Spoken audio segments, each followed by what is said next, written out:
Geothermal prospect evaluation. For this week, we will continue with what we left off from our previous discussion. And now we will discuss about geothermal power plant, different type of geothermal power plant, and how to choose the proper geothermal power plant for the geothermal prospect that you are developing at the moment.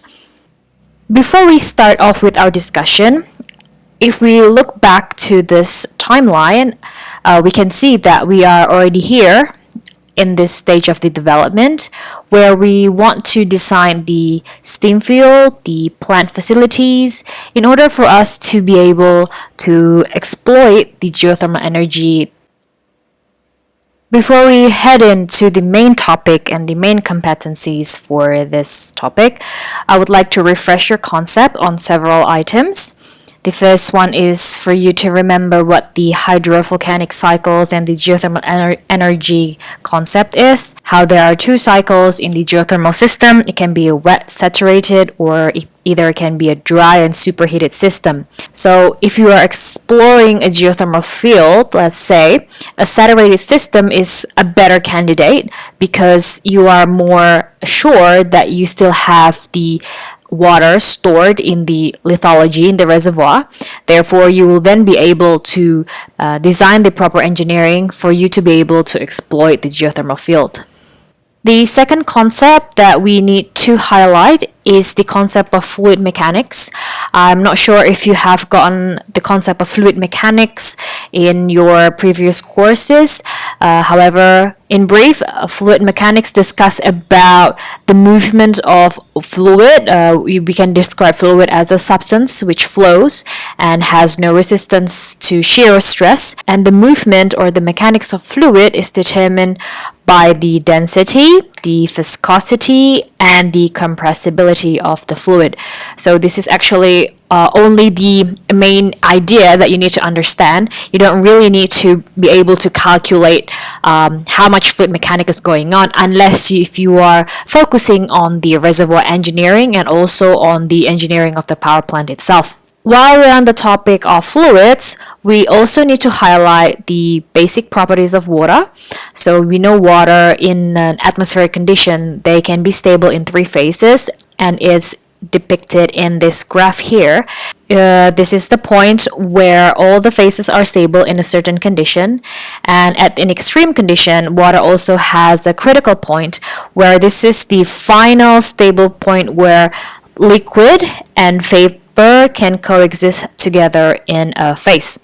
The other thing that we need to understand is also the boiling condition, because when we talk about geothermal field, we are dealing with the location of boiling and the process of boiling.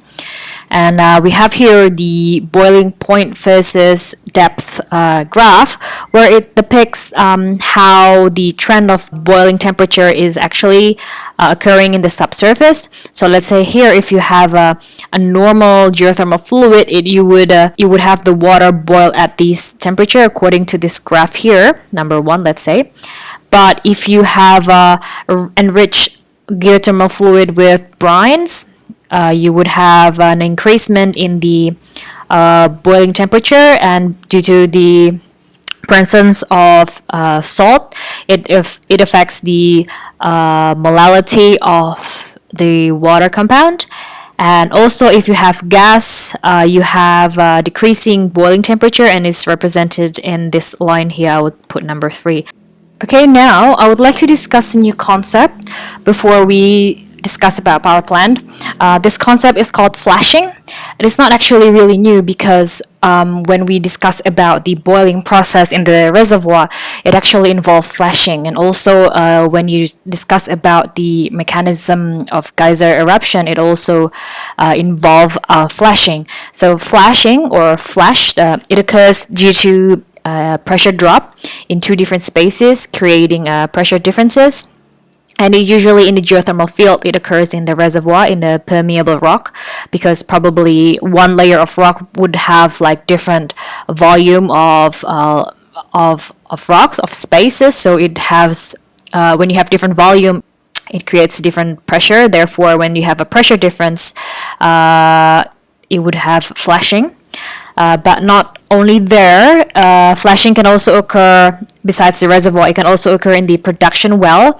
So here we have a scheme for power plant, for geothermal power plant. It can occur in the production well, and later on we will see that the flashing in the wellhead can actually cause or drive calcite scaling. The flashing in the wellhead occurs because there is a friction between the fluid and the gravity head in the wellhead.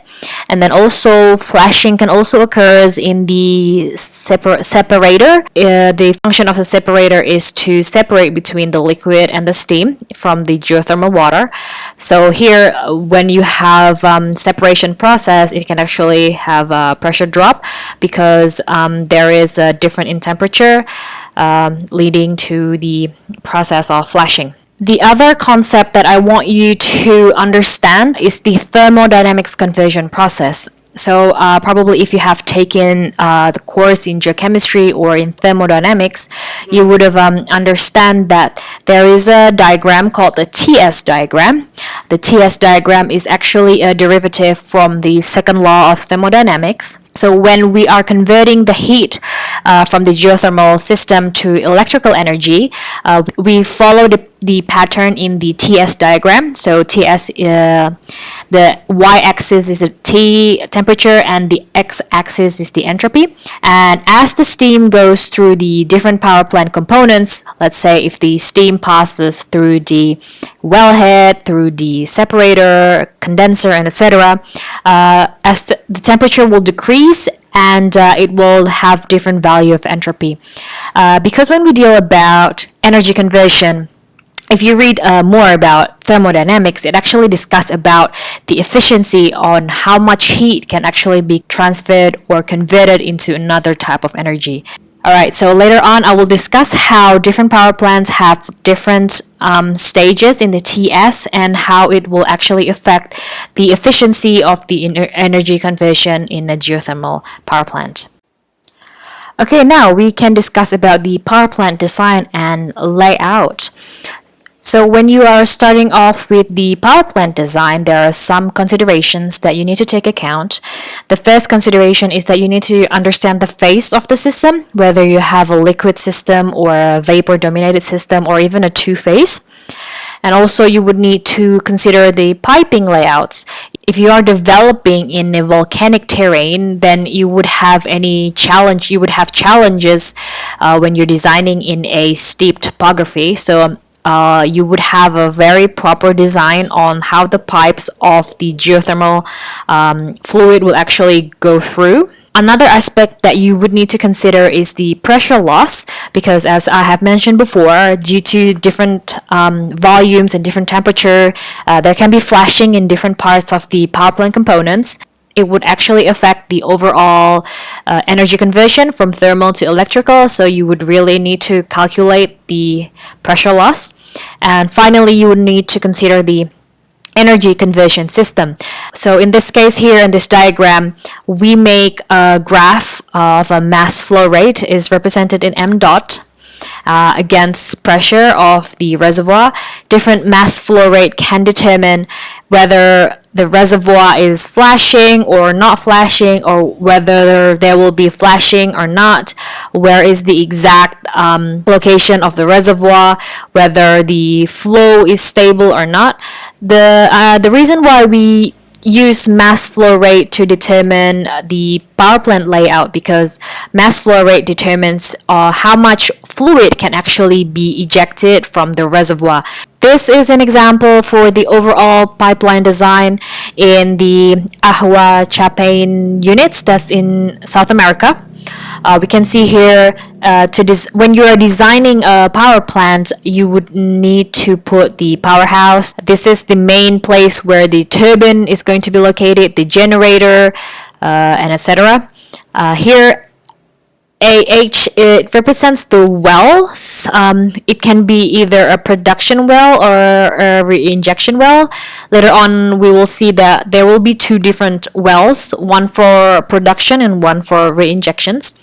And as you can see here, you can see a mud pots. Usually this is for disposing the brines and the leftover geothermal fluid. And you can see here that the overall pipeline design is located in a forest. So we need to design properly and carefully on where to put the pipelines and the angle of the pipelines, because probably if you put the angle of the, let's say if you have a proper angle of the pipeline, sure, the water can actually run okay, but in some cases you would need to, let's say, create an angle for the pipe so that the water can move faster.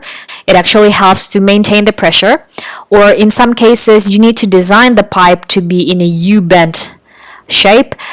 This is to control the pressure as well, because maybe here if you have a geothermal fluid running here, it will stop here until you have an abundant of mass flow rate of water flowing, and then it will give a push on the geothermal fluid, releasing the pressure. So the purpose of pipeline is very, very important to maintain the pressure of the geothermal fluid that has been extracted from the well.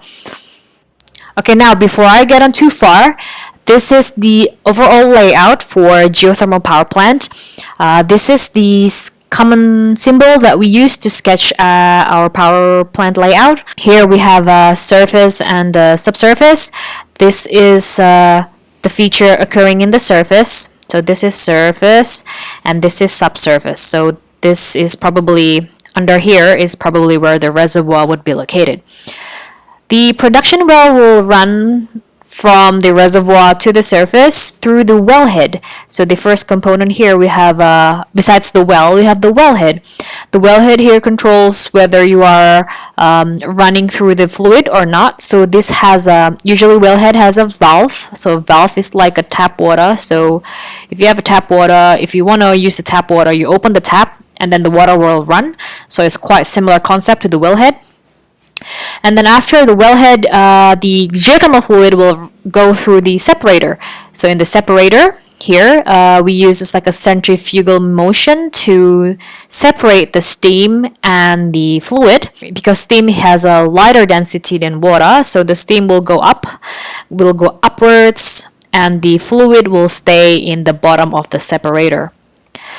The separated steam and water will have its different paths. We will discuss about the steam first. The steam would go into the turbine and spin the turbine. And what happens if you spin the turbine? You activate the generator. The leftover steam is then passed through to another pipeline designated for the NCG. NCG has a designated pipeline, and it cannot be used to generate electricity because NCG, or non-condensable gas, is quite heavy. It's disposed properly in a separate component. And the steam condensates, of course, after you have gone through several distance and several energy conversion, there will be temperature decrease, causing the steam to condensate. And the steam condensates will then be passed through another pipe and be cooled in a cooling tower. Cooling tower can help to reduce the temperature of the hot water before you actually dispose it to the proper disposal system. And for the second scheme is for the hot water. So again, after being separated in the separator, the liquid stays at the bottom due to the difference in density. The separated water will then be passed through into a different pipeline, into a wear box. Remember here, the water is not exactly cool yet, so it's still hot water. Depends on the temperature of the separation system. So the hot water that's been separated here goes to a wire box. Usually a wire box is a collecting box for the scientists and the engineers to collect to do monitoring. If the water is still hot or still has a very high temperature, the water can actually go through into a lower pressure separator system, Or if the water is not sufficient enough to go through a separator, you can actually use the water into a binary system, or can be used as a direct use. Let's say in Iceland, the leftover hot water is being used for bathing system. Otherwise, if the water is not sufficiently high in temperature, you can actually treat it into the brine disposal if the water is high in brine before you re-inject it into your wells. Or you can actually do a reinjection scheme after the hot water has cooled down. Either you pass it again through a cooling tower or another cooling system, but then after that, you would just be able to simply re-inject the hot water into the subsurface. So remember, there is two different wells, and usually the re-injection well does not directly point to the reservoir because re-injection water has a cooler temperature. And what happens if you inject the cooler temperature water into the reservoir, it would actually affect the temperature in the reservoir. You can actually ruin the geothermal system that's actually been working for production. So usually re-injection well is pointed away from the reservoir. However, the re-injection here can also be used to support the landmass, so you would not have a subsidence system, and you would also have an ensure recharge mechanism of fluid in the geothermal system. So in this unique image, we can see here that this is how the power plant works, especially for geothermal system. If you have a proper engineered geothermal exploitation, you would have a closed system and a proper recharge and discharge mechanism. In a geothermal power plant, there must be this essential components. We should have a wellhead, separator. We could have a turbine. These are the different types of turbine. We should have a condensers. Condenser is it acts as a cooling tower, a cooling system for the hot water or the hot steam. We should have an NCG extractor. This is very important for geothermal system because geothermal system releases non-condensable gas such as carbon dioxide or hydrogen sulfide. Cooling tower, another cooling system.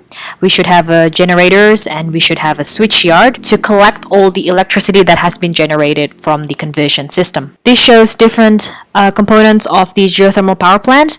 On the left hand side here, we have a separator. So if you compare to a person's height, this is a very tall separator. Inside here, we have a cyclone machine which separates the steam and the fluid in a centrifugal motion. And here we can see that there is a lower and a higher pipeline. So the higher pipeline is dedicated for the steam, while the lower pipeline is dedicated for the fluid. And the second picture here, we have a steam pipeline. It's a very long pipeline, and as I have mentioned before, this is the U-bent pipe. This is designed to maintain the pressure of the mass flow rate of the geothermal fluid. And here on the third picture on the right, we have a cooling tower. The cooling tower here has a water like a shower inside. It acts like a fountain which cools down the hot water, and the residue of the heat is then being released into this chimney here. The reason why it's designed as a tower because hot water, because it's light in density, it travels upwards and it can be released into the atmospheric without disturbing the condition in the lower altitude. Here we have a controlling valve. This is not a simple equipment to look at. It has different gauge and everything. It controls the pressure of the wellhead, the pipeline, and etc. depending on the designation of the valve. As I have mentioned before, this is a separator. It separates the mixture of water and steam into different phases, and the separator utilizes cylindrical and cyclonic pressure oriented with the axis vertical. So this is the inside of a separator, a different type of separator. As you can see that there is a cyclone machine in the middle to ensure that there is a circular motion going on inside the separator to separate the water and steam of the geothermal fluid. And moving on, we have the turbine. This is a common turbine found in a geothermal power plant in the guardhouse, in the main powerhouse. It has to be kept in the main house because it does not stand well with weather. So it's very important for you to keep this dry.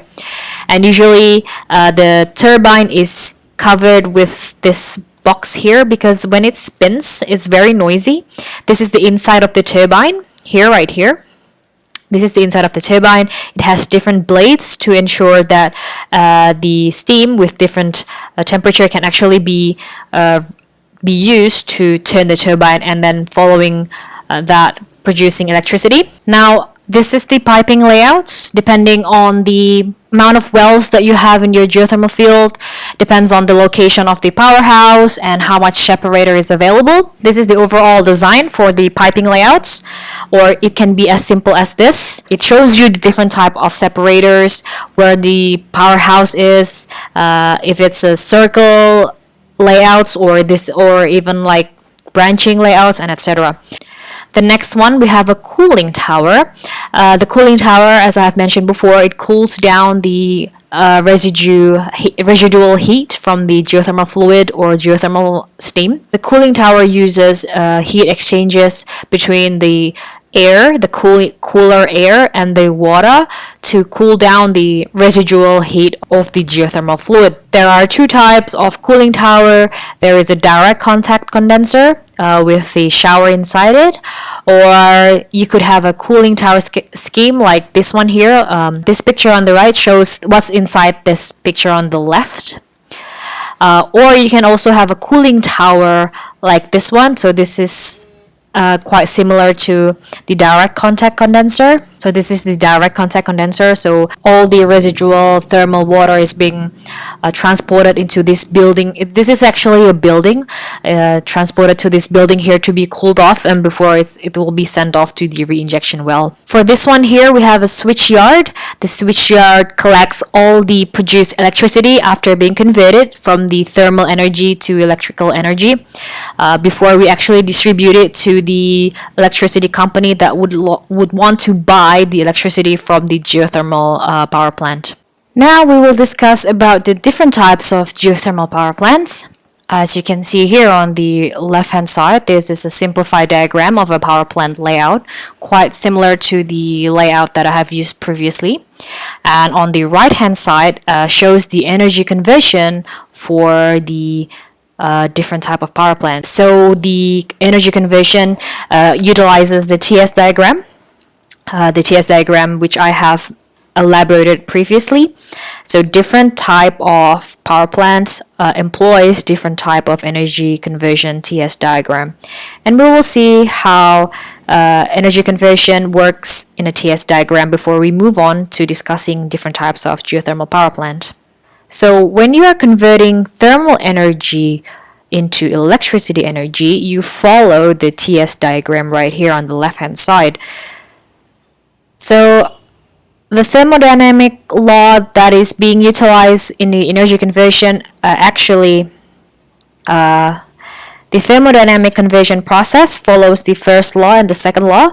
The first law discusses about the principle of mass conservation, and the second law discusses about the process efficiency. In an ideal world, all the thermal energy can be converted into another type of energy, let's say electricity energy. However, because the condition is not ideal, then there will be some heat loss occurring in the process, and this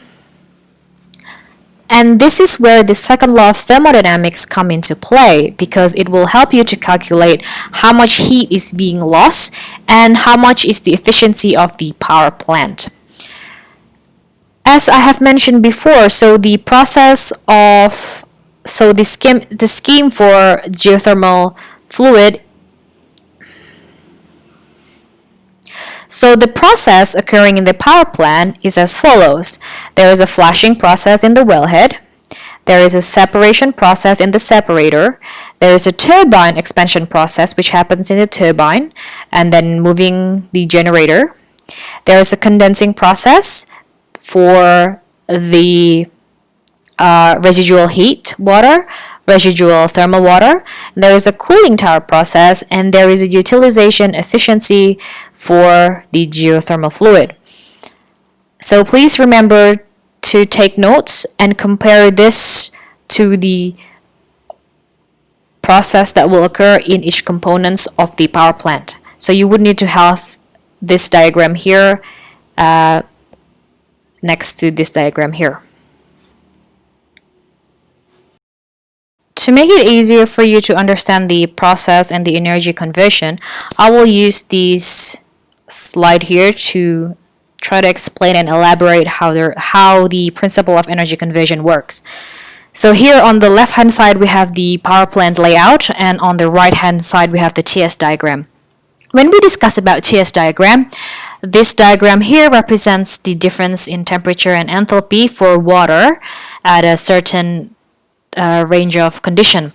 So here we see there is a critical point. So this is the turning point where water is actually turned into steam.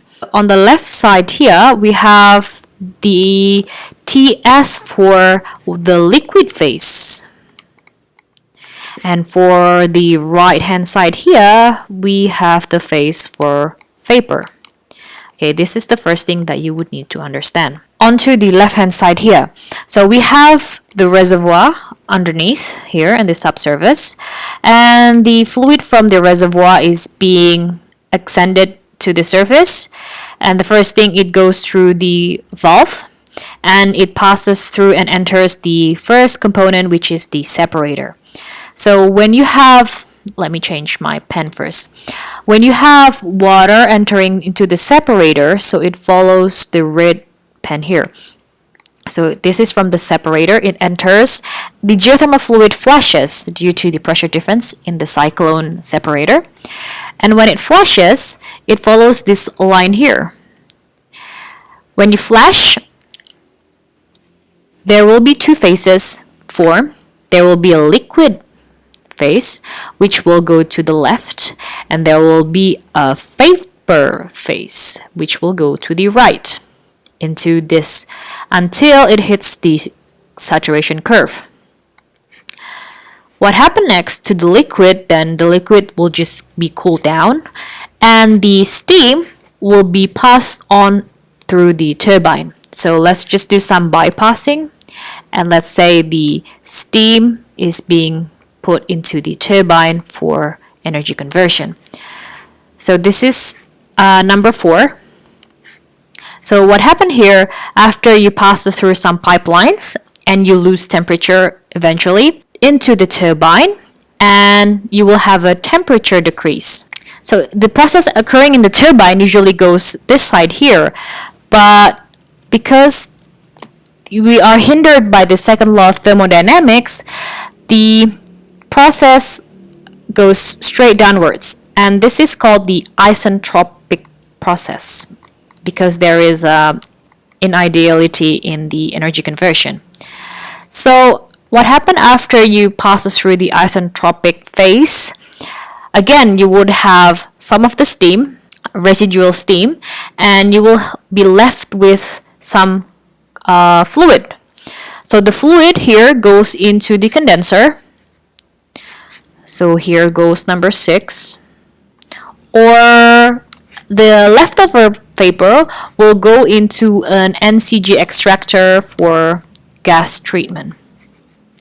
So this is number 6, and eventually for the NCG you can be cooled in to number 7.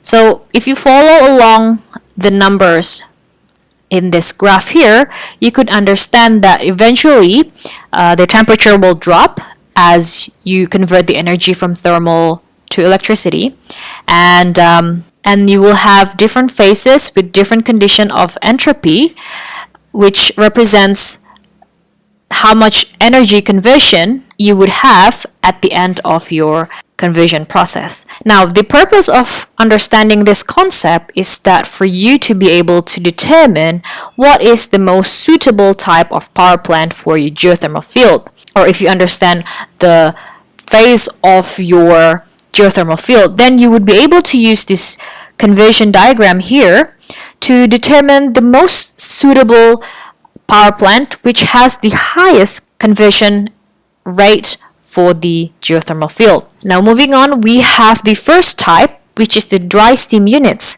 This is dedicated for the steam dominated system, the vapor dominated system, such as the ones in Kamojang or in Ladro, Italy. There are different types of power plant components. You can read it yourself later on. As you can see here, they don't have the separator because there is no need to separate the liquid and the steam, because this type of geothermal field only have dry steam. This is the second type of the geothermal power plant. We have a single flash unit.